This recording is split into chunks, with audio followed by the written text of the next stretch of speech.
emotions are not bad. And here's the thing is we have been taught that emotions are bad things, that we should avoid them, we should suppress them, we shouldn't talk about them, all that beautiful stuff. But I don't agree with that.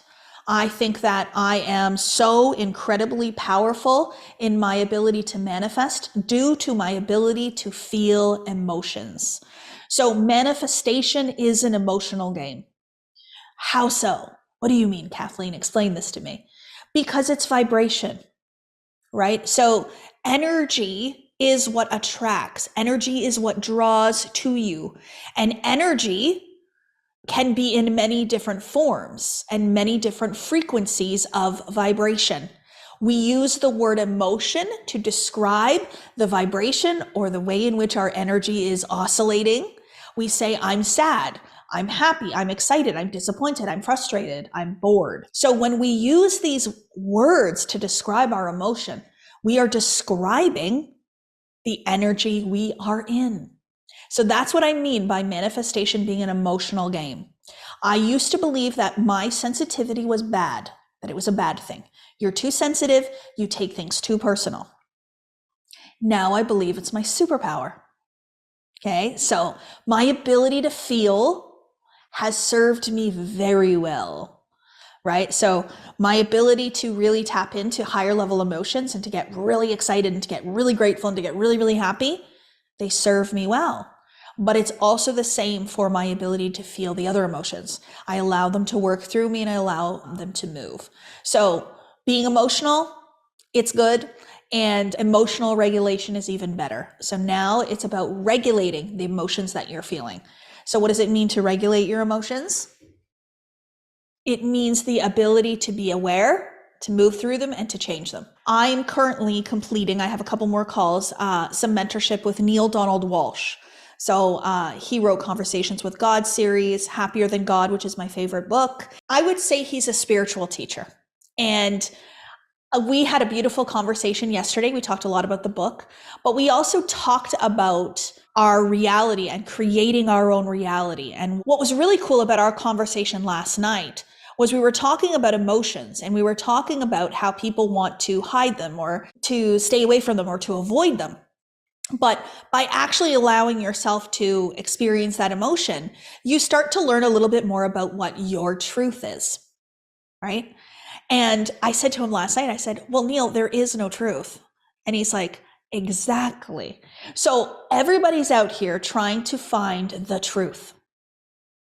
Like the truth about God, the truth about manifestation, the truth about the universe, the truth about how to be successful, the truth about how to manifest more money, the truth.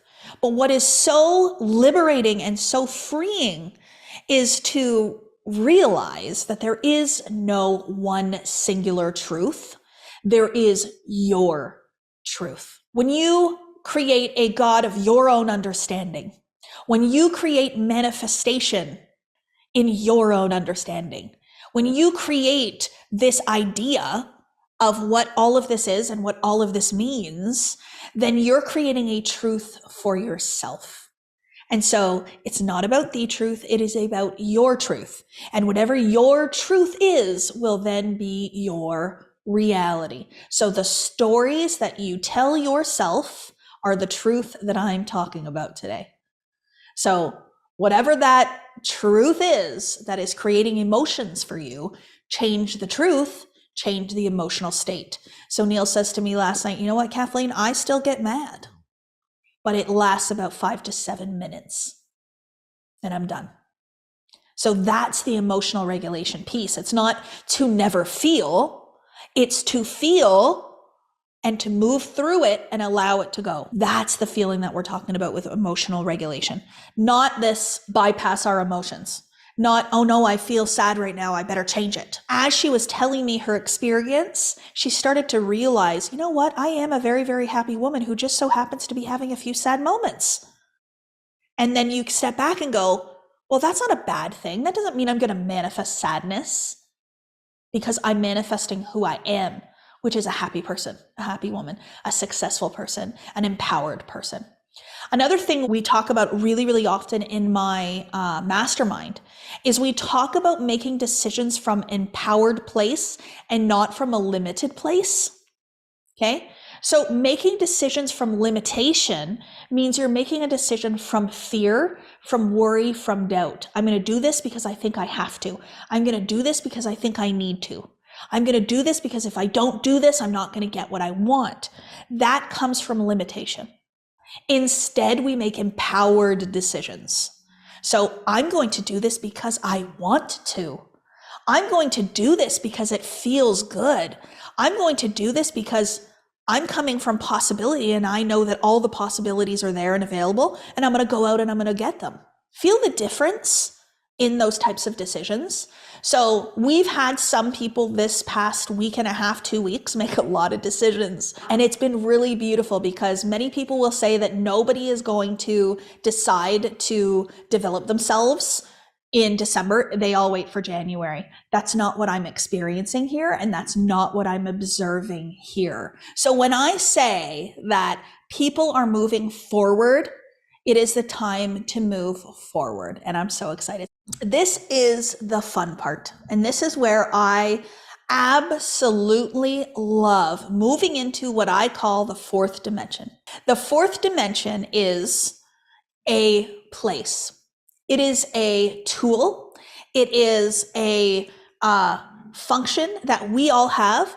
If we want to get really specific, it's called a higher intellectual faculty. It is our imagination.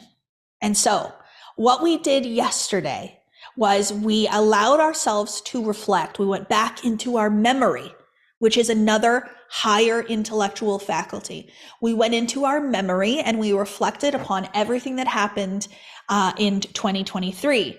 But now, because we've done a beautiful release ceremony, we're going to go the other way, and we're going to move into possibility, and we're going to move into imagination. There's a beautiful poem in Power of Awareness. It is my favorite poem that I've ever heard. And in that poem, he talks about all of the beautiful things that come from space into the physical 3D world. Neville talks about all of the grandeur, all of the grander mansions and how they come from one place and they move from heaven down into earth. And what he's talking about is the fourth dimension of space, which is the imagination. So we know, and we have heard time and time again, that thoughts become things. But what we're really talking about is not every individual thought becomes a physical thing. It's not like I think about this one thing right now in this moment and that exact thing will manifest in my physical form. It's actually creating in your imagination an experience that you desire to have. You could also call it a lifestyle. And you create that in the imagination and you bring that into the physical form. So it is universal law. It is by law. So what that means is that no matter where you are in this universe of ours, every thought becomes things. Every idea held on the screen of the mind will manifest into the physical form. Pay attention to the word idea. This is big.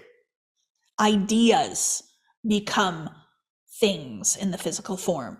So an idea that you hold in your mind will manifest into the physical form by law. So what are the ideas you're thinking from? Is it an idea of success, or is it an idea of lack of success, or not enough success, or not fast enough success? Okay. Another one is wealth. So what's the idea that you think from? That it's hard to make money, or that it's easy to make money? That money flows effortlessly, or that it's like a kink in the hose, you can't seem to get enough? Are you thinking from ideas of prosperity? Oh my gosh, look how much is around me. There is more than enough to go around. Or are you thinking thoughts of limitation? Ideas of limitation. I don't have enough. I can't pay my bills. I can't move forward. I have no money. I'm broke. I'm poor. I can't afford that, right? So what idea are you thinking from? And then whatever that idea is, that's the pattern or the program that's in the subconscious mind. I'm not talking about an idea of something you should do that comes into your mind. I'm talking about the ideas that are programmed in the subconscious mind. The patterns and the programs. You can use the word paradigm if you would like. I shy away from using the word paradigm because as soon as we say, oh, that's my paradigm, we're making it something outside of us.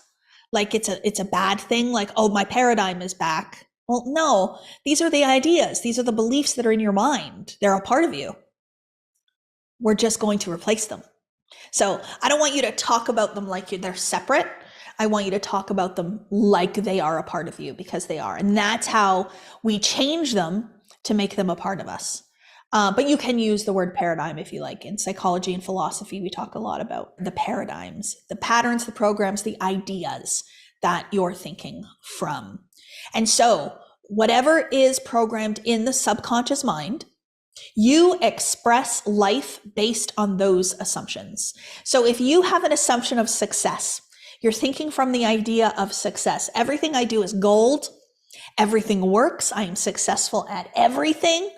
You're going to move very differently than if you don't think that anything you do really works anyways. You're going to take inspired action. You're going to like run towards what you want because everything works. But if you don't believe that, you're going to be shy. You're going to be hesitant. You're going to sit back. You're going to be quiet. You're going to watch. And then you're not going to take as much of inspired action. So we naturally express based on the ideas that are held in the subconscious mind. So the imagination becomes such a beautiful tool. The fourth dimension becomes such a beautiful tool because now instead of thinking from what's programmed, we're going to think from new ideas. We're going to think from new ideas. So what ideas would serve me better? What beliefs would serve me better? What would be the things that if I thought were true and I expressed my life as that truth, I would have a new experience of reality? Last night, Neil commented on my beautiful figure, my beautiful sculpture here, my figurine, my curvy woman with no head. I was a bit concerned because she's not wearing a bra. She's topless. But I thought, hey, I can be a little daring and rebellious, so we're going to put her on there. Anyways, but he commented and he said, I love your figurine. Tell me more about her. And I said, well, she's actually just a physical representation of a shift in my identity, shift in the ideas that I think from in my head. And he said, tell me more about this. I said, well, I used to think a body like that was gross. I used to think that curves, that rolls, that cellulite, big boobs, all of that, a big stomach, a fupa. I used to think that was gross. And I had all of that. Okay. So I'm walking around every day in a body that I think is gross and I think is ugly. And here I am just expressing myself thinking, nobody loves me. Nobody likes me. I'm fat and lazy. I'm unattractive. I'm not pretty. All these things. These are all the things that I thought about myself. These were the ideas in my head. And then when I started studying this material in September of 2019, I started to examine this. And I was like, I was setting myself goals to become a successful coach. I want to become a successful manifestation coach. So I better get thin to do it. I better work out every morning at 4 a.m. I better lose 100 pounds. I better get to 150 pounds. And I just sat back and I went, whoa, what do I think is true? And where did that come from? According to who? According to who? This is my one question that I ask all the time. According to who? And I started to ask myself, could it be possible that being a plus size and curvy is not bad? Is it possible that I could be successful in a 300-pound body? Is it possible that I could love myself and love all my curves, including my fat? Is that possible? And I scratched all that crap out. I said, I'm not getting up at 4 a.m. I'm not going to lose 100 pounds. I'm not going to try to get thin. I'm going to love and accept myself. So this beautiful woman over here is just a physical representation of a change in my beliefs. And now I work out with Eric 3 to 4 days a week for health and longevity. I eat healthy foods for the nutritional value in those foods. I don't measure my body. I only measured my body because Amanda needed it for my couture gown. if Amanda Garrett is on. But I truly now, I look at women and men in curvy bodies and I think, wow, that's sexy. That is so beautiful. And so I say to Eric, I don't want to lose my curves. I have no desire for thinness, to be skinny. I don't know when I stopped. I think 37 years old is when I stopped blowing out the candles on my birthday. Every single year I blew out the candle and I said, I wish I was skinny. I wish I was skinny for 37 years. And then at 37, I stopped doing that.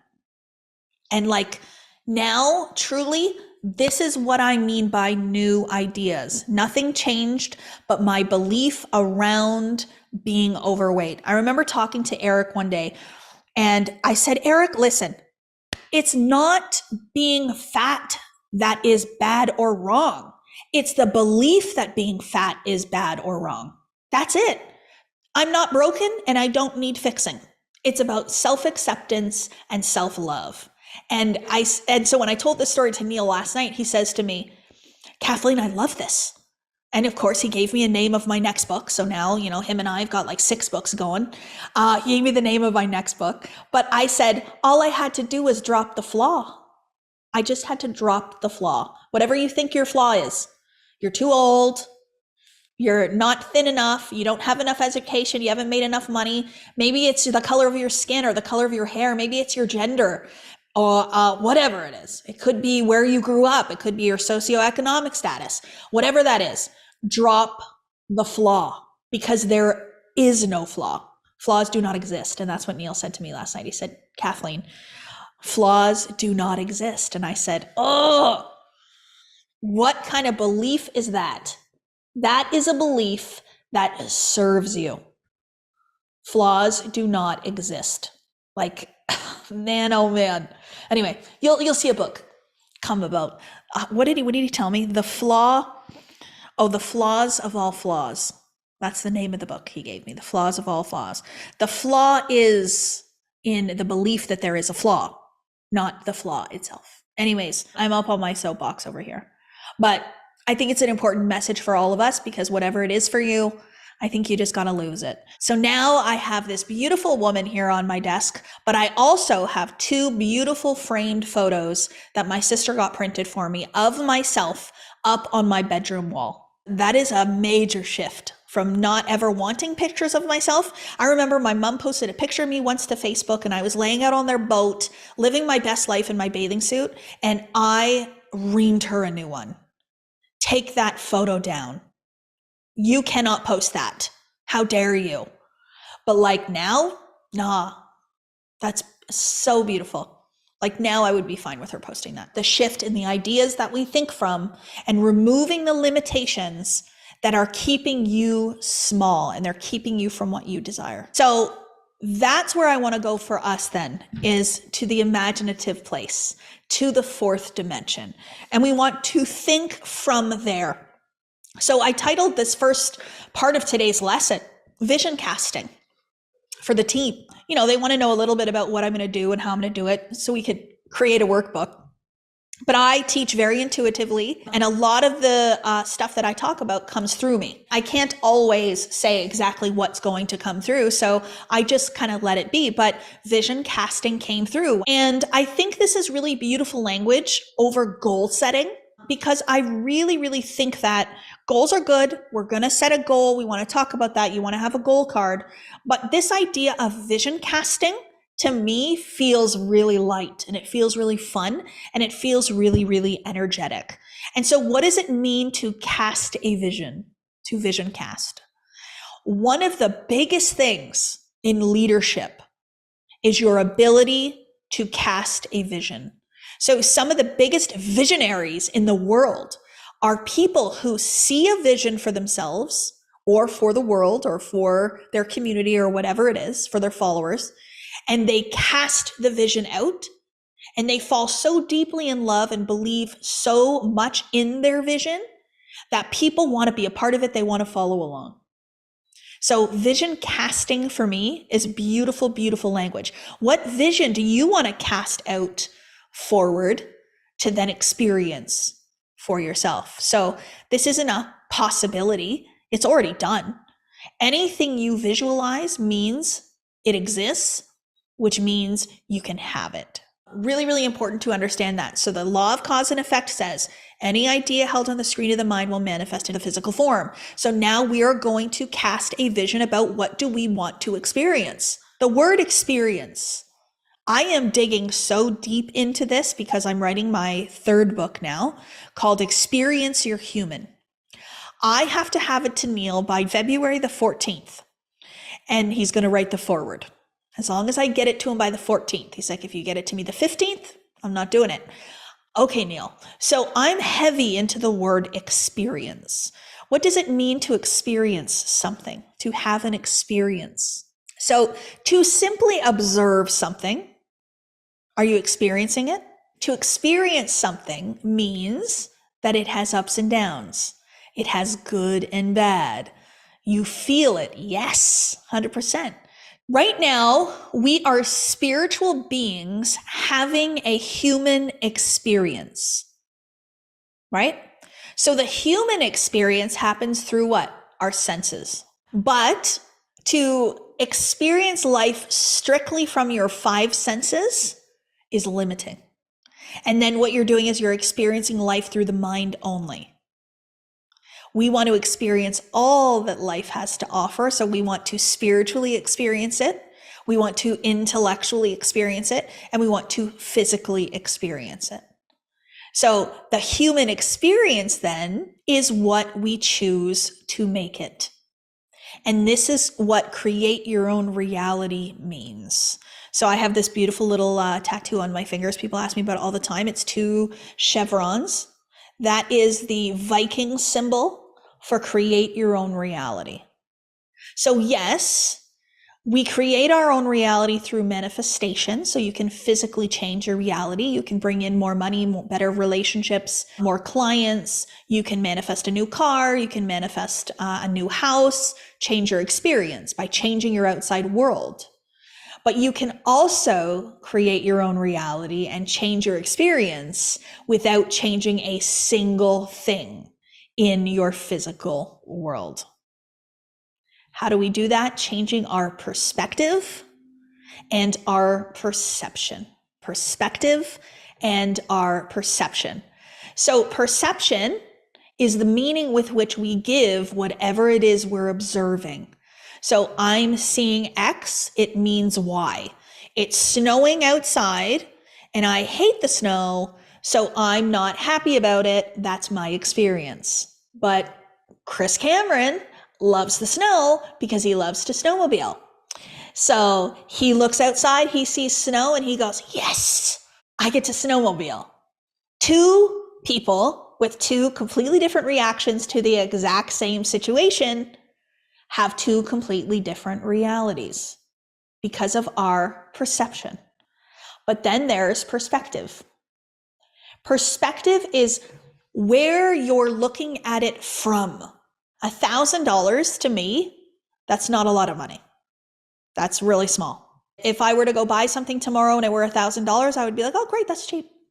And I would buy it. From my perspective, from where I sit today, looking at it, it is not a lot of money. But from somebody else, $1,000 is a lot of money. And if I had to go pay a bill tomorrow that was $1,000, from where I sit, that's too much. That's a lot. Ooh, that feels heavy and that feels hard. $1,000, it's not high, it's not low, it just is. But from the perspective of where we come from, where we're sitting, changes the way in which we observe that amount of money. So $1,000 to me, I would have never spent $1,000 on clothes in one shot. Are you kidding me? No way. 300 max. Past Kathleen. Now today, $1,000. Oh, wow, that's cheap. And I'm just being honest with you about where my mind sits now today when it comes to money. And it's insightful for some of you. If you want to match the vibration, tell yourself, wow, that's cheap. Even when you go spend an amount that normally isn't. Change the belief system, change the experience with money. So I did a really fun little reel, I think it was last week, about 5 things I would never say about money anymore. Like, think now, coming from where I'm at, Things like I can't afford it, that's too expensive. Oh, what else? There's 5 things on that reel. Can't remember. Anyway, go find it. It's a good little one. But little things like that make all the difference. But that's just an example of perspective. So perception and perspective. So then what does it mean to live fourth dimensionally? Why would we do that? Why would we live in our imagination? Why would we imagine something to be true? Some people think, oh, it's just futile daydreaming. It's just a waste of time. You're getting your hopes up. You ever hear that? You're getting your hopes up. Oh my gosh, my hopes are up, girlfriend. My hopes are so up, and I believe so wholeheartedly in the hopes of what's to come that I've convinced myself that it's true, and I'm just sitting here in between, excited for the experience of those things. That's it. So we are going to get our hopes up. And there is actual physical things that happen when you imagine. Okay. So your physical body will change. The molecular structure of your body will change based on what you observe in your mind. So our mind doesn't know the difference between pulling up a memory. So if you go back and you pull up a memory of a really, really hard time in your life, a sad time, a time where you were traumatized in some way, you go back and you pull that up, your mind thinks it's happening again. So that's why you just react. You feel that emotion all over again. You re-experience it. You are like, oh man, that was a sad day. And now I'm having a sad day again because I've just pulled from my imagination and made it real again, from my memory, and made it real again. Something that's happening today, right now, in front of you, your mind just believes that it's real and it's true and that's what's happening if that's what you give it. But it also, your imagination, your mind believes that it's true. Let's test this out right now. Okay? So I want every single one of you, you can do it with your eyes open, you can do it with your eyes closed, go into your kitchen, okay, in your mind, go into your kitchen and find the biggest, yellowest, plumpest lemon that you can find. And if you don't have lemons, just imagine it. I mean, this is what we're doing. We're imagining. So go to your kitchen, grab a lemon, take that lemon and feel it, and then roll it onto the counter. Get all those juices, like roll it with your hand, back and forth, back and forth. Get those juices all nice and out of it. And then grab a knife and cut that lemon in half. And as you cut it, the lemon juice is just pouring all over the counter. Even some seeds come out. And then is your mouth watering yet? And then take that one other half and cut it in half again. And then take that piece. You have a quarter of a lemon now, and your hands are covered in lemon juice. And I want you to put that lemon in your mouth and suck on it. Oh man. I didn't even visualize it. I just said it, and my mouth is literally watering. My lips are pursed, the sourness of it. So what just happened there? Your body believed that you were really doing that with the lemon, and it really believed that you were sucking on a lemon, and it's not happy. Or maybe you loved it. I don't know. To each their own. But that's just an example of how powerful imagination is. And it will literally change your physical body. So right now, before this call, you were vibrating at a certain frequency of vibration. And it might have been a little bit higher vibe because yesterday we had a great day, but you were vibrating at a certain place. You were in a certain emotional status. The identity that you hold about you is at a certain level. And then we went into our imagination, and let's say we imagine all of our dreams coming true, all of the success, all of the love, all the accolades, all of the peace, the calmness, the joy, the gratitude, all those things. And then we come back to the physical world and you feel different because now you're vibrating as a match to yourself with your goals achieved, or with your vision cast, or having the experience that you desire to have.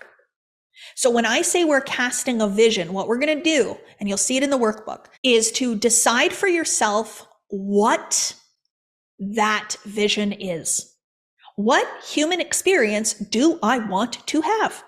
What ideal day do I want to have? What ideal business do I want to have? What are the ideal relationships? What's the ideal relationship that I want to have with myself? What's my ideal financial relationship in life? What's my ideal clientele? What's my ideal health? So in the workbook, you will see that we have something called your 50 plus list. And this is just a beautiful exercise to start to write out all of the things that you would love to experience in this iteration that is this human existence right now. So what would I love? Essentially, what would I love? And so when you start to write out things, you're going to superficially grab things first. I would love a new house, new car. I would love this much money. I would love this many clients. I would love this. I would love that. But I want you to even go deeper. That's why we say 50. This 50 plus thing was an exercise that I did in January of 2020. PGI consultant actually gave me this exercise and I loved every moment of it, because what I noticed is after about 20 things, I was like, okay, I'm good. But then I kept going and I kept going and I kept going, and it got more specific and it got more in detail. And then the more I did that, the closer I got to 50 things, the more excited I was. It was like, I cannot wait to live this life. I can't wait to experience all of this.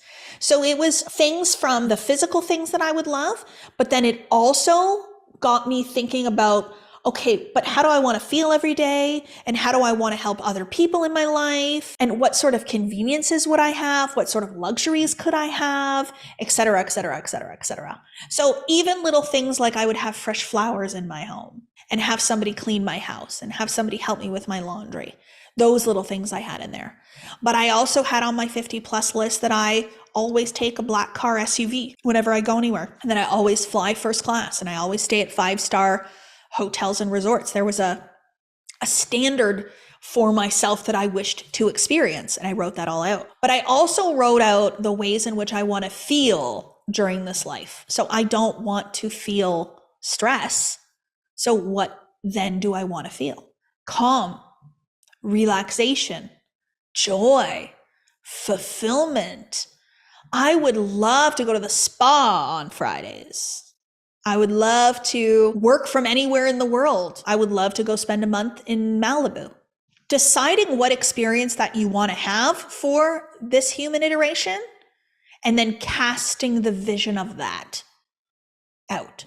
And so then we have to vibrationally match it, but we'll get into that. One discernment that I want to really make, and this is something that I had to learn through helping people through this work over and over again. So I used to have a course called the Diamond Academy Coach Program.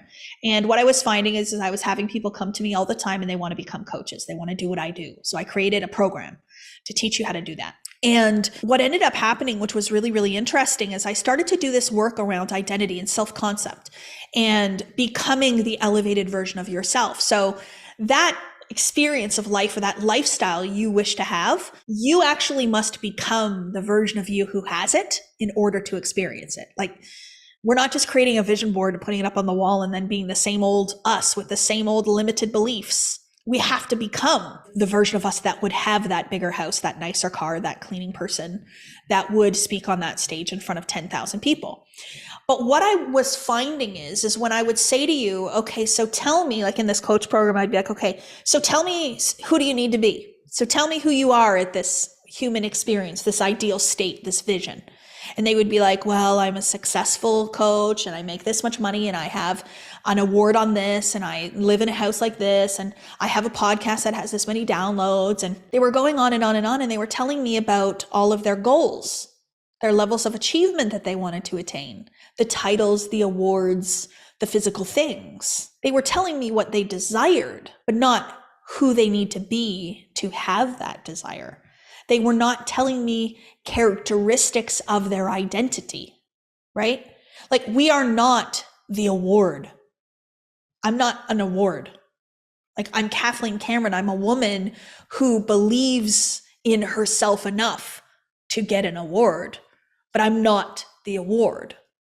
It's the same thing about the money. It's the same thing about the business success. It's the same thing about being on a cover of a magazine or whatever else. Those are all achievements or goals or ways to measure who you've become, but they are not who you are. So there's a difference then between a goal image and a self-image.